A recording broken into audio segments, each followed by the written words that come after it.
Hello दोस्तों, exam with me में आपका स्वागत है। मैं प्रसून तिवारी आपको पॉलिटी पढ़ाऊंगा, जिसमें एक महत्वपूर्ण विषय बिंदु होता है जिसका नाम अनुसूची है। हम संविधान में पढ़ेंगे कि कितनी अनुसूचियां प्रारंभ में थी और कितनी अनुसूचियों को संविधान संशोधन के द्वारा जोड़कर किया गया। प्रारंभ में मूल संविधान में अनुसूचियां 8 थी। 4 संविधान संशोधन करके अनुसूचियां वर्तमान में 12 हो गई हैं। हम एक एक प्रकार की अनुसूचियों के बारे में पढ़ेंगे और किस संविधान संशोधन के द्वारा अनुसूचियां जोड़ी गई हैं उनके बारे में भी पढ़ेंगे। देखिए, मैं आपको अनुसूचियों के बारे में बताता हूँ, जिसमें पहली अनुसूची है जिसमें बोला गया है देश और 28 राज्यों का उल्लेख होगा। दूसरी अनुसूची में बोला गया है कि वेतन, भत्ते और पेंशन के बारे में बताया गया है। तीसरी अनुसूची में शपथ संबंधित उल्लेख किया गया है। चौथी अनुसूची में राज्यसभा की सीटों का उल्लेख किया गया है। इसके बाद पांचवी अनुसूची में अनुसूचित जाति और जनजाति क्षेत्रों के प्रशासन का उल्लेख किया गया है। छठी अनुसूची में असम, त्रिपुरा, मेघालय, मिजोरम का जनजाति प्रशासन का उल्लेख किया गया है। सातवीं अनुसूची में केंद्र और राज्यों के बीच शक्ति का बंटवारा किया गया है। आठवीं अनुसूची में 22 भाषाओं का उल्लेख किया गया है। ये आठों अनुसूचियां मूल संविधान में थी। इसके बाद 4 अनुसूचियों को जोड़ा गया है जो विभिन्न संविधान संशोधनों द्वारा हुआ है। देखिए उसके बारे में, 9वीं अनुसूची जो भूमि सुधार से संबंधित है। 10वीं अनुसूची दल बदल संबंधित प्रावधान है। 11वीं अनुसूची में पंचायतों का प्रावधान है। 12वीं अनुसूची में नगर निकायों का प्रावधान है। आज हम एक पर्सनल अनुसूचियों के बारे में पढ़ेंगे कि अनुसूचियों में जो विषय दिए गए हैं, कौन कौन से इसमें टॉपिक आते हैं, कौन कौन सी इसमें बातें होती हैं। देखिए, हम आपको आज अनुसूची की पहली अनुसूची में देखेंगे कि आपका क्या विषय है। पहली अनुसूची संविधान में ये लिखी गई है कि भारतीय संविधान में पहली अनुसूची में भारत देश में विभिन्न राज्यों और केंद्र शासित प्रदेशों का उल्लेख किया गया है। जैसे वर्तमान में भारत की पहली अनुसूची में 28 राज्य और 8 केंद्र शासित प्रदेश का उल्लेख किया गया है। वर्तमान में भी इस समय 28 राज्य और 8 केंद्र शासित प्रदेश है। 29वां राज्य तेलंगाना हुआ था, जो 2 जून 2014 को बना हुआ था, लेकिन 31 अक्टूबर 2019 को संविधान संशोधन के द्वारा जम्मू कश्मीर राज्य का दर्जा खत्म कर दिया गया, जिससे 2 यूनियन टेरिटरी लद्दाख और जम्मू कश्मीर बन गए हैं, जिस कारण अब राज्यों की संख्या 28 हो गई है और केंद्र शासित प्रदेश 8 हो गए हैं। उसमें पहली अनुसूची में हम आप देखेंगे कि अनुसूचियों जो दी गई है उसमें भारत के राज्य कितने हैं और कितने केंद्र शासित प्रदेश है, और यह भी बताया गया है कि किसी भी नए राज्यों का उल्लेख या किसी केंद्र शासित प्रदेश का निर्माण के लिए हमें पहली अनुसूची में संशोधन करना पड़ता है, जब भी हमारा वो राज्य या केंद्र शासित प्रदेश मान्य होता है। इसके बाद हम दूसरी अनुसूची के बारे में देखेंगे। दूसरी अनुसूची हमारी क्या कहलाती है।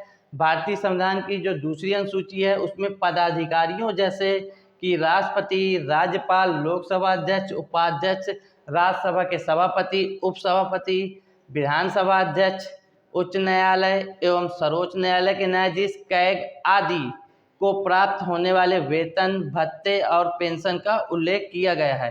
संक्षिप्त में हम बोले कि दूसरी अनुसूची में जितने भी अधिकारी है उन सब का वेतन, पेंशन और भत्ते जो होते हैं दूसरी अनुसूची के अनुसार दिए जाते हैं।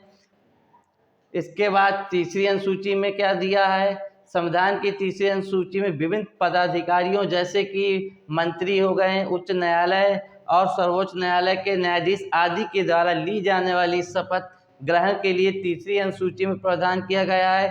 संक्षेप में कहा जाए कि तीसरी अनुसूची में सभी पदाधिकारियों का शपथ का उल्लेख किया गया है। इस प्रकार चौथी अनुसूची में हम आप लोग देखेंगे कि भारतीय संविधान के अनुसूची में राज्यसभा में विभिन्न सीटों का निर्धारण किया गया है। बहुत ही ज़्यादा महत्वपूर्ण है, जिसमें यह निर्धारित किया जाता है कि किस राज्य में कितनी सीटें विधान राज्यसभा की आती हैं। हर राज्य की अलग अलग राज्यसभा सीटें होती है, हर राज्य की अलग अलग लोकसभा सीटें होती हैं। इसी प्रकार हम पाँचवीं अनुसूची में देखेंगे। जो हमारी पाँचवीं अनुसूची है वो विभिन्न अनुसूचित और अनुसूचित जनजाति के क्षेत्रों का प्रशासन और नियंत्रण के बारे में बताया गया है।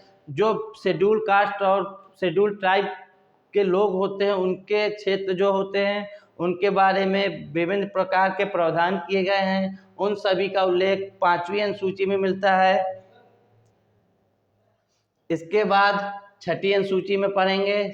6ठी अनुसूची में लिखा गया है कि संविधान की 6ठी अनुसूची में असम, मेघालय, त्रिपुरा और मिजोरम राज्यों की जनजातियों के प्रशासन के बारे में प्रावधान किया गया है।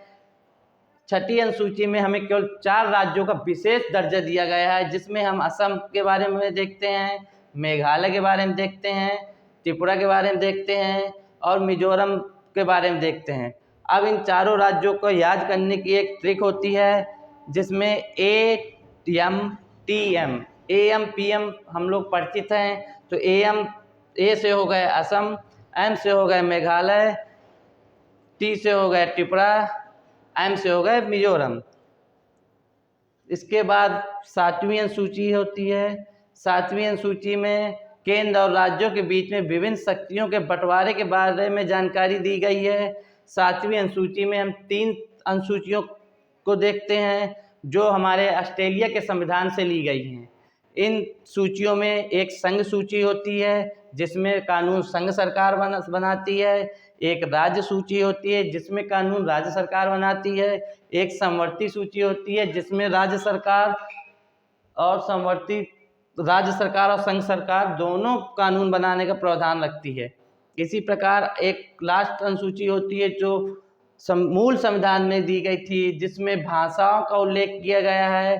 संविधान की 8वीं अनुसूची में भाषाओं का उल्लेख किया गया है, जिसमें भाषाएं पहले 14 थी, लेकिन 8 भाषाओं को विभिन्न संविधान संशोधनों के द्वारा जोड़कर 22 भाषाएं शामिल हो गई हैं, जिसमें विभिन्न प्रकार के संविधान संशोधन हुए हैं। जिसके बारे में हम एक पहला संविधान संशोधन 1967 में होता है, जिसके कारण सिंधी भाषा को जोड़ा गया है। इसके बाद मूल संविधान के बाद अब वर्तमान जो संविधान नया बना, उसमें अनुसूची जो नई जोड़ी गई है, उसमें 9वीं अनुसूची से अनुसूचियाँ चालू होती है। 9वीं अनुसूची संविधान के पहले संविधान संशोधन के द्वारा 1951 में जोड़ी गई थी। संविधान संशोधन जब हुआ था देश में, तो सबसे पहले संविधान संशोधन के द्वारा ही यह वाली अनुसूची जोड़ी गई थी। इस अनुसूची के तहत संपत्ति के अधिग्रहण का उल्लेख किया गया है। खास बात है कि 9वीं अनुसूची में शामिल विषयों को न्यायालय में चुनौती नहीं दी जा सकती। इसमें जो भी विषय दिए गए हैं 9वीं अनुसूची में, उसके विरुद्ध हम न्यायालय नहीं जा सकते। वर्तमान में लगभग इस अनुसूची में 284 अधिनियम का उल्लेख किया गया है, जो 1951 ईस्वी में जोड़ी गई थी। इसके बाद 10वीं अनुसूची आती है। 10वीं अनुसूची 52वां संविधान संशोधन 1985 ईस्वी के द्वारा जोड़ा गया है, जिसमें दल बदल से संबंधित प्रावधानों का उल्लेख किया गया है। इसके बाद 11वीं अनुसूची है। जो 11वीं अनुसूची है, हमें यह बताती है कि पंचायती राज का उल्लेख किया गया है। वर्तमान में 11वीं अनुसूची में पंचायती राज से संबंधित 29 विषय शामिल किए गए हैं। इसमें हमें विषय याद रखने की एक ट्रिक होती है। इसमें लिखा हुआ है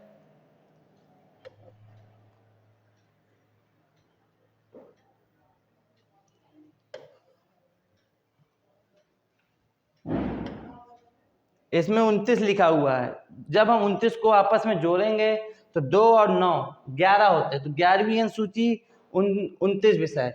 11वीं अनुसूची को 73वें संविधान संशोधन 1993 ईस्वी के द्वारा जोड़ा गया था। इसके बाद हम लास्ट अनुसूची देखेंगे, 12वीं अनुसूची, जो 74वें संविधान संशोधन 1993 के द्वारा जोड़ा गया था। संविधान की 12वीं अनुसूची में शहरी क्षेत्र में स्थानीय स्वशासन यानी नगर पालिकाओं का उल्लेख किया गया है।